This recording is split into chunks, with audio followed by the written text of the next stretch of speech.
Welcome to another episode of Pastoring in the Digital Parish. I'm Reverend Ryan Dunn, and today we're venturing into the intricate intersection of faith and the digital world with a very special guest, Dr. Deanna Thompson.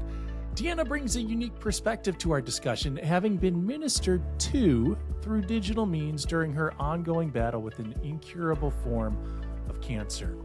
Her journey from a digital skeptic to an advocate is not just inspiring, it's revelatory for the time in which we find ourselves.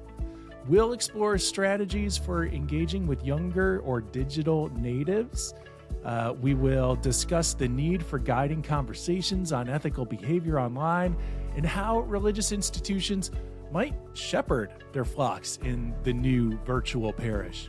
So expect to really get the importance of creating community covenants for digital behavior and the often underestimated potential of digital technology in times of suffering. We're all moving through this digital ministry transformation together. So I want to invite you to connect to our little community of learning on Facebook. There's a Pastoring in the Digital Parish Facebook group. You can just search that out.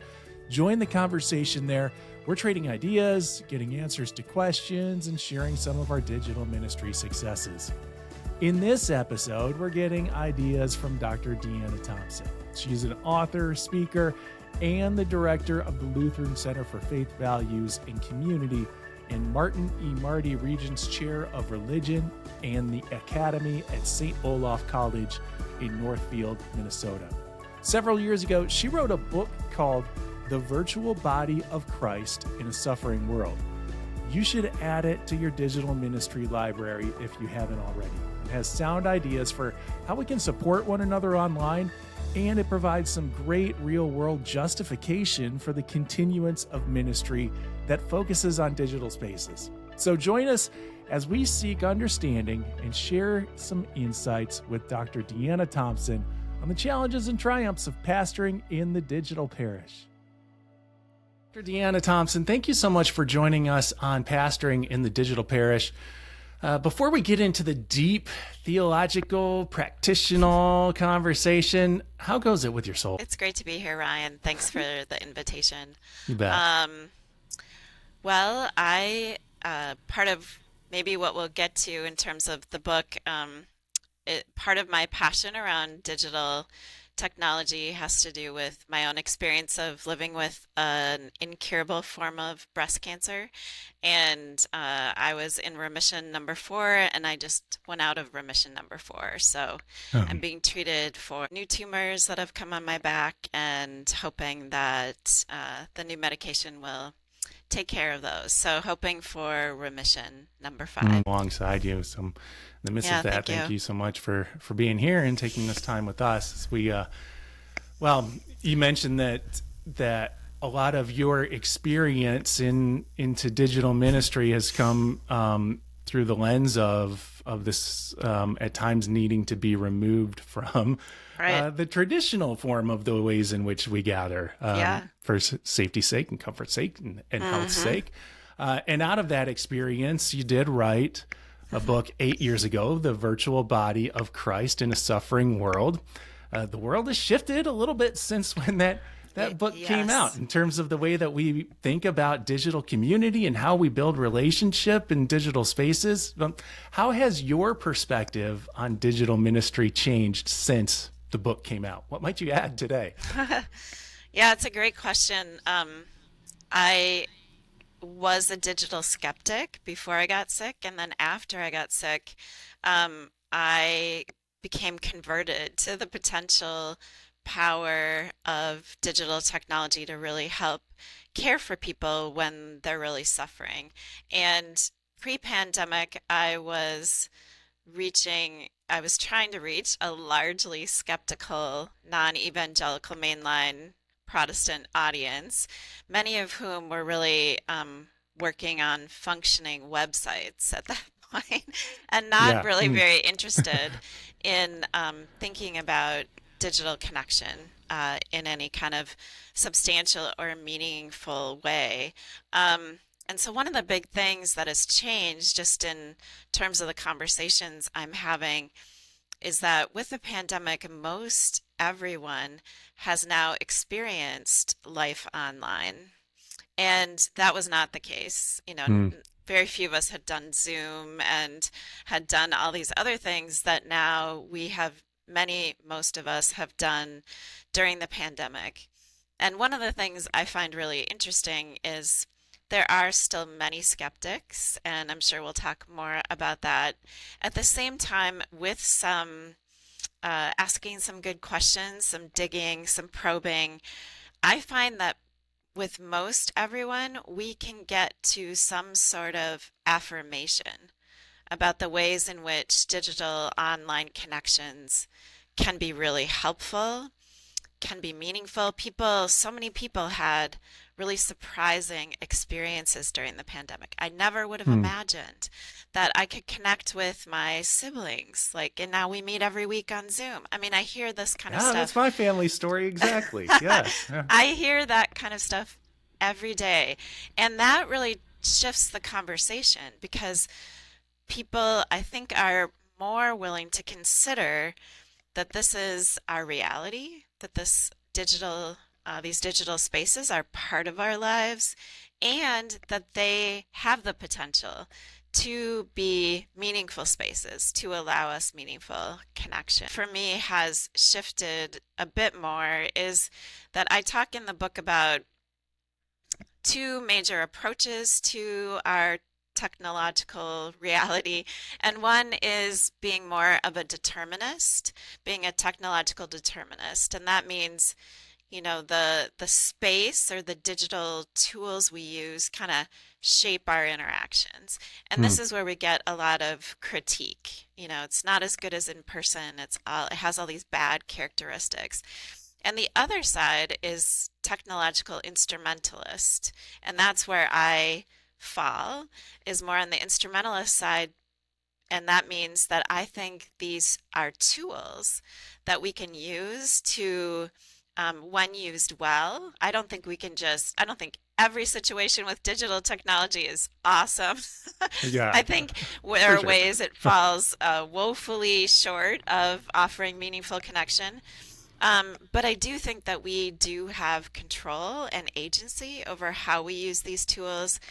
But in the last 8 years, I have become more sobered about just the massive power that platforms have to shape interactions. That, we have some real serious global issues in our political system Mm. that are really there. It's not just the fault of social media or online interaction, but those things really play, I think, an important role. And so at some level, I'm really interested in talking even more with religious communities and with institutions, educational institutions, about helping foster conversations about how the agency we do have Mm. in those situations. But I think in the book in 2016, I don't have the level of kind of depth of appreciation of the way in which things can go really wrong in online spaces. And I think it's really important to be honest about that, to lift those up, to say we're up against some really challenging contexts. What are you thinking of when you're thinking of things that go wrong in online spaces? What are the symptoms of some of the ills of the digital movement? Yeah, I think that one of the things I've been, you and I have thought about that I'm in a context of young people, and I've been teaching classes with young people about online spaces. And one of the things that's really hard for young people is those spaces aren't really monitored. And Mm. so when a student, for example, will experience bullying or harassment, it, there's not the same sort of eyes on a particular community's eyes on that student's experience. If that happens in a hallway at school, maybe someone hears about it and maybe they'll report it, maybe not. But when it happens online, often often kind of away from much of their in-person life, where there are adults who are kind of watching over that. They're just sort of on, there's not those adult observers in the same way. And Mm. I know students feel really sometimes kind of alone in that they're experiencing these things, and unless they have the ability to kind of inform an adult, get an adult involved in that kind of online space, that a lot of times they're kind of navigating that on their own, and that can be really, really difficult. I also Mm. think just how quickly misinformation can spread. We now have just people who have really very almost completely different understandings of what is news, what is Mm. happening in major events, and so that's these are these are massive challenges. And again, I would come back to this is the world we live in, and there's a lot of critique about it, a lot of sadness, a lot of bemoaning the current context. And what I'd really love to see is religious institutions and educational institutions kind of claim their space as educators, as promoters of what does it mean to live an ethical life, and how do you do that in online spaces? Who's having those conversations with our young people? I know in Mm. K through 12, they're learning about how to use an iPad, Yeah. which is valuable. But I feel like those educational institutions, as well as churches, other religious communities, really are largely not having the more meta conversations about what does it mean to be a good person online? What does it mean to be a kind person online? What Mm. does it mean to have community online? Where do you find those good communities? What are some of your challenges of living with integrity in your online spaces? These seem to be core kind of questions we as Christians want to ask ourselves, each other, our young people, about what it means to live as a Christian in the world. And from what I can tell, most churches are not having that conversation about all those questions regarding online lives and spaces. Yeah. Yeah. Really, the most of the conversations within faith institutions centers around, well, should we be using this for our own kind of advantage Right, or outreach or right, growth, right. right? But it sounds like you're Meanwhile, advocating, yeah, that almost we move into this space as faith institutions for the sake of being advocates in that space, or I mean, even as far as being shepherds and yeah, not in maturing in absolutely. faith, but also maturing in just our human growth, right? Well, and the rules have not really been set yet. Mm. And why wouldn't we, as religious leaders and educational leaders, why wouldn't we want to be part of that conversation of what the parameters are, what healthy engagement looks like?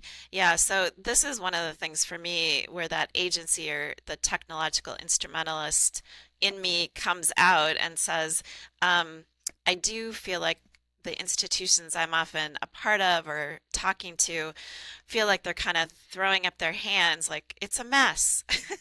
um, Mm. and Yeah. so many negative influences on our young people. Well, that is not a helpful message to young people. I've been Mm. in so many spaces where people are like, ugh, if I had to deal with half of what you have to deal with online, I wouldn't have made it through. Well, that is really not a helpful message. They know that Mm. it's a Yeah, that's really challenging reductive. space, Yeah. and they know it's hard, and they actually young people think about this and they're fairly savvy in thinking about this. I've had many students tell me, like, I've deleted my whole profile on this site because it wasn't, it, I really didn't like who I was when I was interacting in this way. Like, people are making these decisions on a daily basis. And if we, as religious educators, religious leaders, are not engaging these questions, we are becoming increasingly Ah. to the lives that they have. And I don't think we have to be the expert either. That's part of the beauty is we can say, we know something about community. we know something about what it Mm. means to be an ethical person, to follow Jesus. And what does that look like in this new space? And ask them and have those conversations. We don't have to know all the ins and outs of the latest, Discord that they're on or whatever platform they're using. I think that's sometimes also intimidating for those of us who are not up on the latest. But Yeah. we know the big questions to ask. We know how to help foster conversations like that, but we just often don't invite that this dimension of life to come into that conversation. One of the questions that we keep running up against in terms of practicing faith community in a digital space is how do you serve one another online? And you're really helping to put some vision into how we do that. It is through advocating for one another. But in your book, you also wrote extensively about how you experienced people being both advocates for you and alongside you, and extending service to you just in the power of presence, even in a digital space. And that came a lot of times through some kind of just compassionate words, some kind of pastoral care. So you've lived that experience. Are you able to help paint a picture for other church leaders or ministerial leaders and how they might overcome translating the challenges of pastoral care into a digital space? Yeah, I think it's a big question, and it feels overwhelming a lot for people. And I really feel like God has a sense of humor in the fact that I am talking now about the virtues of digital space when I was very much a digital skeptic before I got sick, and I was frankly shocked to feel like I was ministered to through digital means. This was not something I ever expected was possible. I'm a daughter of a pastor. I believed, we're incarnational people. The church is the incarnation of the body of Christ. We are called to be in person, present with people during their struggles and challenges. And I was shocked to come to the realization that when you're really undone by illness or by something else, one of the big insights I gained is that sometimes it's actually too much to have someone be physically with you. And that was something I did not know before I got sick. I would have said it is always better to be in person. And I don't think that's really true. When their bodies are completely undone, when you're sharing a space with someone who really cares about you, often they get really emotional because you're so not doing well. And it becomes emotionally overwhelming. And so one of the things that I have found is that, and this is something that a lot of people critique and bemoan about digital or virtual space, is that we are somewhat removed from each other. Well, it's not in-person interaction. Right, it's not. And there's some things that just can't happen. When I was really sick, some people would come and rub my feet. Like, that can't happen, in this kind of a space. But actually, when you're really undone and vulnerable, having a little bit of a buffer between that you're not completely, your body isn't completely being dominating how people interact with you, I found that to be a really huge gift. That I could, in online spaces where, like a Caring Bridge website that my brother set up for me, I found that writing on that was the only time I felt like I sounded like myself. And when people would see me, they would see my very sick body, and often talking was hard because I'd be crying or I'd be on so many painkillers that I wasn't very articulate, which is not what I'm used to. as a professional talker, professor. So having the opportunity to write and post something, and people would respond to me like I was still myself. And that was such a gift too. So I think one of the things that I would say is, first of all, like I know so many clergy and church staff, this is not what they signed up for. Mm. They did not sign up thinking that they did not answer this call thinking they would be leading online worship and doing online Bible study and, potentially ministering to people who are sick on Zoom, etc. Like this has been a huge, I had never taught online before the pandemic. And so I wrote this book about virtual connection, but I had never done like a key part of my own job, my own vocation online. So Mm. it's a huge shift. And now one of the things I see is that many churches who had online worship during the pandemic still have online worship because people are accessing it. And there's just a lot of sense of like, ugh, like I wish we didn't have to do this. It takes a lot more staff, it takes a lot more energy. And now we've got all these people who are like aren't coming back to church. We think they should, we really want them in-person church. And all of that is very understandable. It's a lot more work to do this. It's more work to do it well Mm. than just set up a camera Yeah. and broadcast it out.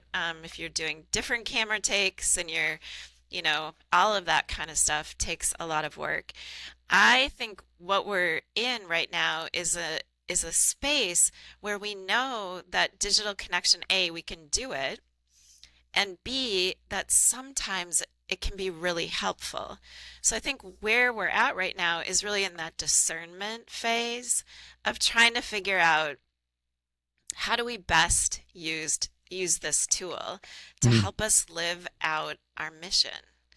And for me, one of the key kind of understandings of our mission as the body of Christ is from 1 Corinthians 12, where it says the weakest members of the body deserve the most attention. And to me, having online worship is attentive to those who are unable to get to church because of physical limitations, those who are still so COVID anxious that they're not really spending a lot of time, especially in winter, in the deep of winter, in big spaces. It's for people who are reaching close to the end of their life and are not able to easily get to church. And certainly there are also people for whom this is just easier. And Yeah. I know that there's been a lot of critique of that. It's making it like church light, or it's just really lessening the commitment. And I'd love to see churches, maybe it's through a survey, maybe it's through like one day after online worship, there's a coffee hour that's hosted by the pastor or a volunteer or someone on the council. And there's a conversation about people who are joining on online worship and saying, you're part of the body of Christ too. You're part of our church as Mm. well. What more could we do to engage all of you? What would you like to see? How would you like to more participate more fully in the life of this particular community? And some people might say, I just want to come to worship. Like, I don't Yeah. really want to do anything else. But Yeah. we've always had Christians Yeah, right? who That is do always that. happened. Like, Yep. that is not a new thing. That's one thing I'll also say. People say, like, well, when we use online, like, this happens. It's like, actually, that's always happened. Always. We're always that way. This is Mhm. human behavior. So some people just want to watch church and then go about their daily business. Okay, that's just a different form of people coming to church and then leaving without talking to anyone. I mean, it's the same thing that people have always done. Mhm. I imagine, though, that there would be people who would say, I'd really love X or Y. Hmm. I know our coffee hours when we were fully online in our church were actually better attended than the coffee hours we have in person. I don't know what what the numbers would be like now, since we're back, at church in person. But I think it's time to experiment, and I think it's time to keep asking people, people who haven't come back to church, like, I can we ask them, is there anything through digital technology that would be a way to connect with you, like kind of this invitational uh, thing, and I get the grief about people who haven't come back. I get the grief that church isn't what it used to be. Yeah.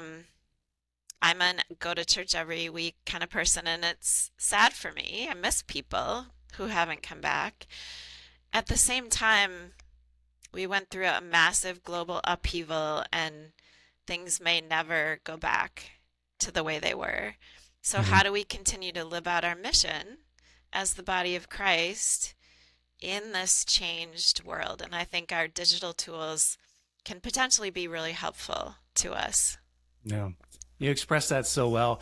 And I want to go back to this idea of paying attention to the weakest members of the Yeah. congregation, because so often in the church world, I've been there on the church staff where most of our attention is devoted to those who really kind of have the loudest voices, right? Which Yeah. aren't often those who represent, in a sense, the weakest, whether that be from a physical standpoint or from, in a different kind of way, a spiritual standpoint. And so Yeah. maybe this movement into the digital space is us being able to pay some attention to those who kind of struggle with making the decision on whether they even want to show up to church in any way, shape, or form whenever Right. the church body is gathering. And I mean, I don't want to call those people weak, but in a sense, it's, lacking that felt conviction where they need to be there. Yeah. And so this is part of that missional call. I don't know. That was just the aha moment I had as you were talking about that. That is really kind of deep in terms of adding some credential to doing ministry in the digital space.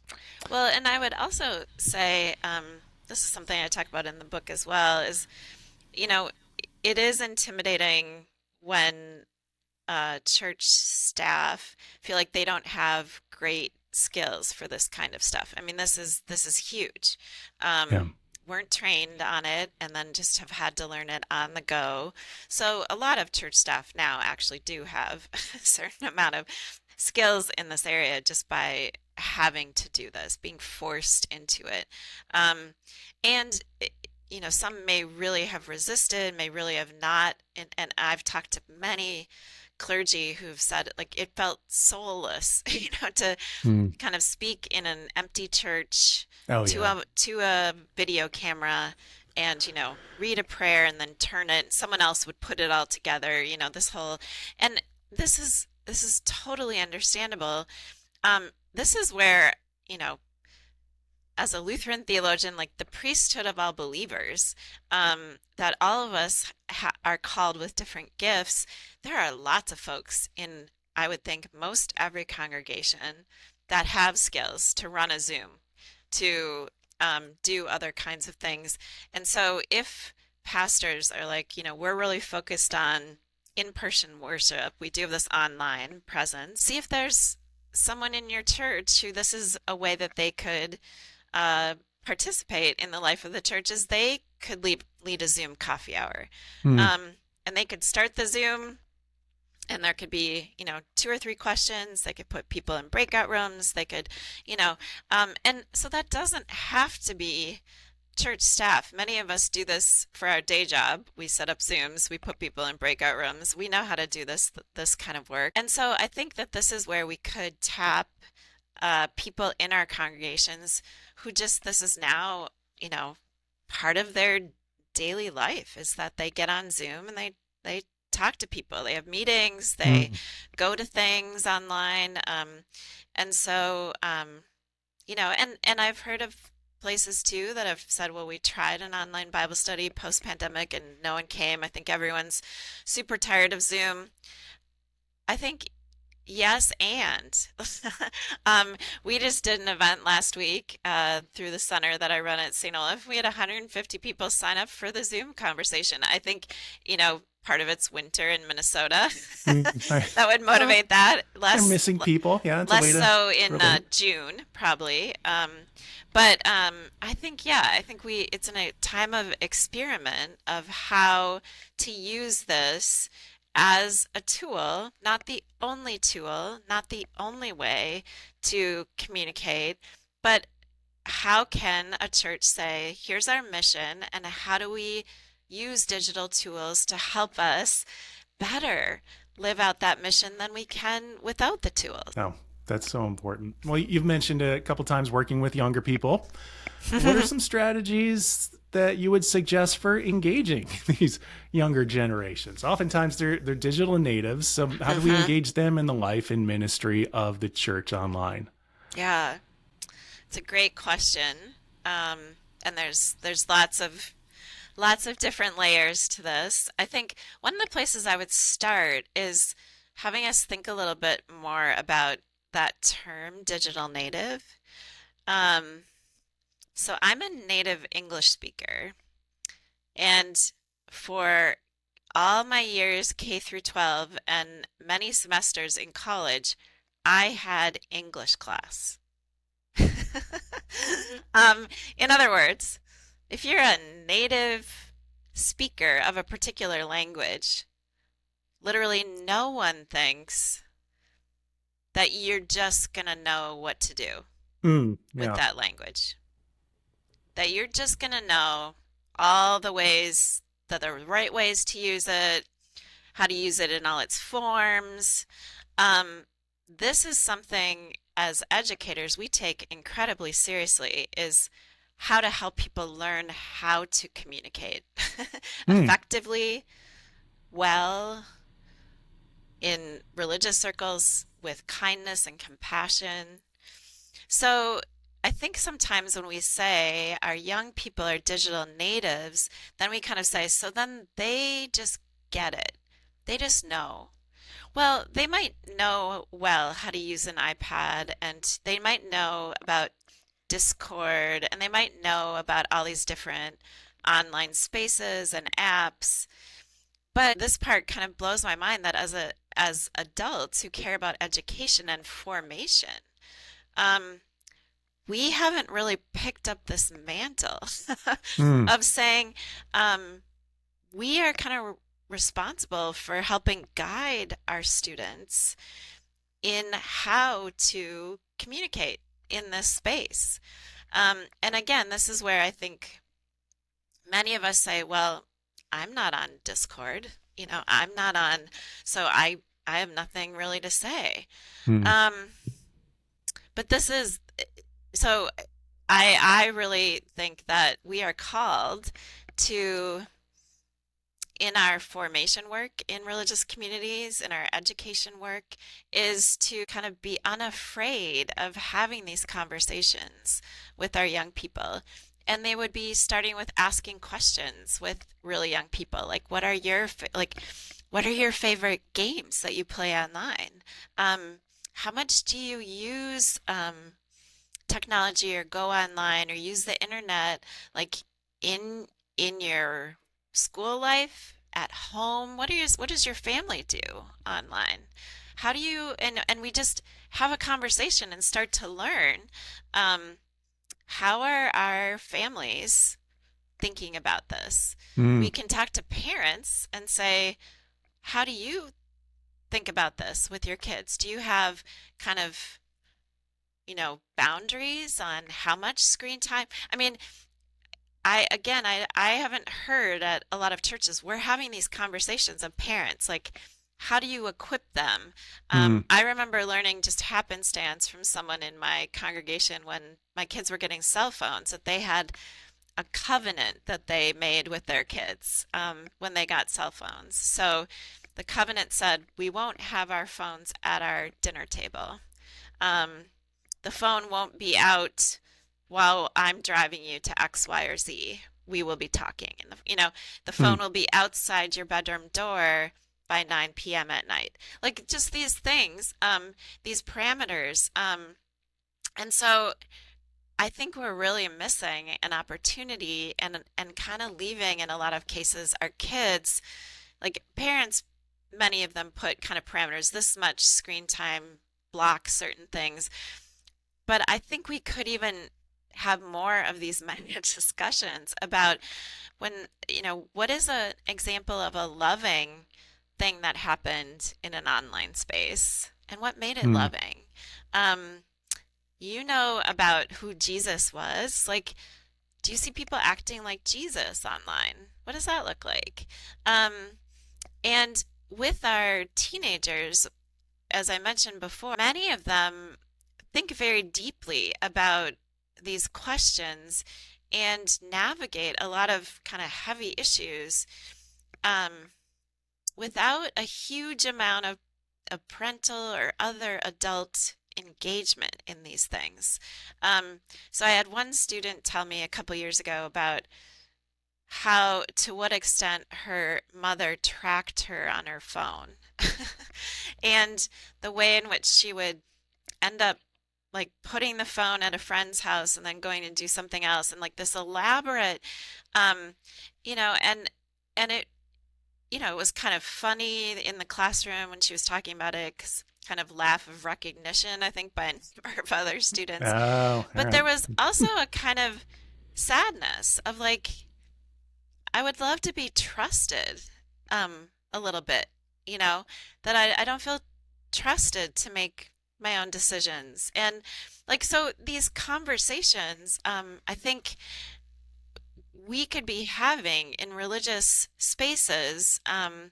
Like, what does trust look like in our digital age? How do you how do you know that the spaces you're in are trustworthy spaces where Hmm. people are gonna treat you the way you deserve to be treated? Those kind of conversations. And then my pie in the sky hope would be like, what if we could create a community covenant with a church community of this is how we all will commit to being online. Hmm. That we won't go off on someone in a comment and talk about, like, I mean, I just think that we also, as like kids are watching us, and actually a lot of young people express dismay at how to what extent their parents are too attached to digital Hmm. tools. And so I think sometimes we kind of falsely look at the youth as like, oh my gosh, there's so many, they're digital natives, they're doing all these things that we don't know how to do. They're off the rails, like they're hopeless generation. I mean, it's like to me, it's like what I hear is kids saying, you know, I'm really trying to figure this out. Sometimes I wish my parents would put their devices down and talk to me more. Hmm. I wish that my friends and I talked more about like how to how we want to be as a group of people who care about each other using these technology.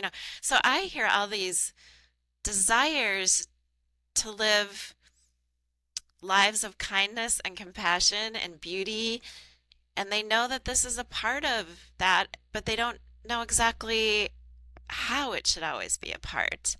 And they're kind of left on their own. Hmm. I really, how many of our religious communities are really having, encouraging that confirmation is a time where people talk about this, that Sunday school is a time where we talk about this. How many sermons are talking about this? Um, so yeah, this is, as you can see, I'm passionate about this, Yeah. because when I talk to young people, I find an earnestness and a desire to figure it out, how to be a good, ethical human being and be engaged in all this online stuff that it seems more and more that they are kind of required to be engaged in. Well, that has given us a sense of purpose for going forward. I feel like we have hit like the 3-point sermon here. We've talked about where we've been. We've given some validation to the mission at hand and given a challenge for where we need to take it next. So thank you so much for offering all that to us. This has been really a really inspiring conversation. Yeah, thanks for having me. Very cool. It was such an inspiration to talk with Dr. Deanna Thompson. If you thought this was a good episode, then you might want to follow it up by checking out the episode from season 6 entitled Creating a Safe, Sacred Digital Space for Faith. It's a great conversation with Reverend Brandon Robertson. And I think Navigating the Digital Reformation, that episode with Ryan Panzer, is another great follow-up too. But maybe I was just triggered because there's a Lutheran connection there. Anyways, thanks for checking out this episode. Pastoring in the Digital Parish is a production of United Methodist Communications and is presented by Resource UMC, which is the hub for leaders across the United Methodist Connection. We're going to be back in, 1 week's time, diving into another deep dive in digital ministry. So my name is Ryan Dunn. Look forward to chatting at you then. Peace.